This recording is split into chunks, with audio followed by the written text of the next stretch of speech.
Welcome to part 3 of BRWM's US report.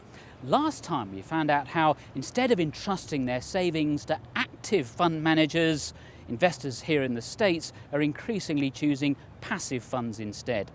We've spoken to 2 US companies who firmly believe in the passive approach and are now trying to persuade customers in Britain that it's the best way to invest.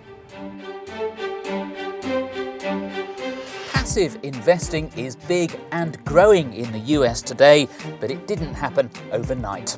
It was simply a matter of education, that people didn't understand the corrosive effect of investment fees. They didn't understand how difficult it was to beat the market. And most importantly, that they didn't understand that the guy who had the best returns last year or the last decade is not necessarily the guy who's going to have them going forward. I think that Americans are very slowly beginning to understand that. When Vanguard launched its first index fund in 1976, passive investing was virtually unheard of. Today, investors trust the Pennsylvania-based company to manage $1.8 trillion worth of their assets. Nobody liked it at the beginning, and think of how times have changed today.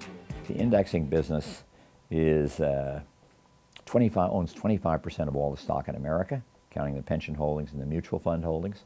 It's 20% of mutual fund industry assets, equity fund assets in the U.S. mutual fund industry.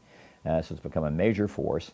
And if you want to hear a really stunning number in the U.S., in the last 5 years, people have put $500 million into index funds, passive index funds, and taken $7 million out of actively managed funds. As well as visiting Vanguard, we've been to Austin, Texas, home to another company that espouses the passive approach. Dimensional specializes in the small companies sector.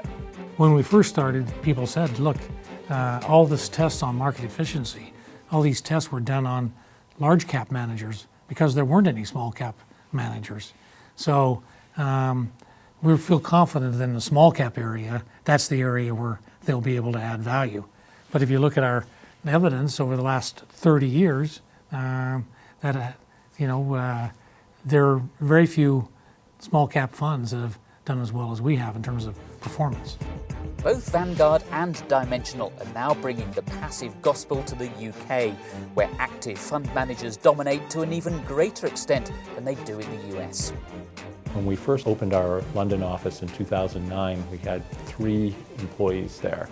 And I think in the first couple of months, there were 100 different articles written about us coming to the UK. And I said that was the best press coverage per employee of anywhere in the world. And what it really underscored for us was, I think the British financial press saw, we call it the Vanguard effect.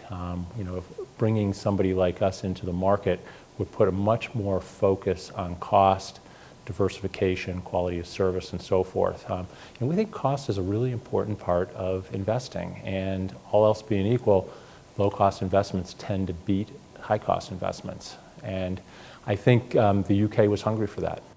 I'll forecast going forward, we'll see more and more of the money invested in the UK moving toward passive. The advantages are just too strong. As people become better informed, you see more and more people saying, I'm going to give it up. I have not succeeded in the past trying to invest actively. I'm going to give up trying to do that. I'm just going to go passive where I can be sure that that I will beat the average active investor. But no one we spoke to expects passive to catch on in Britain straight away.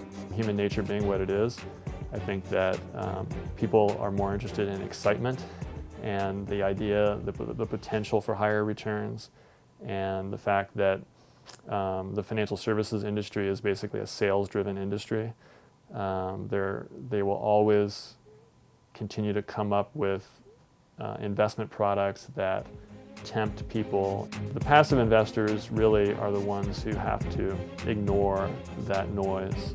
The evidence shows that the passive strategies, on balance, over time, are going to deliver higher returns with less risk.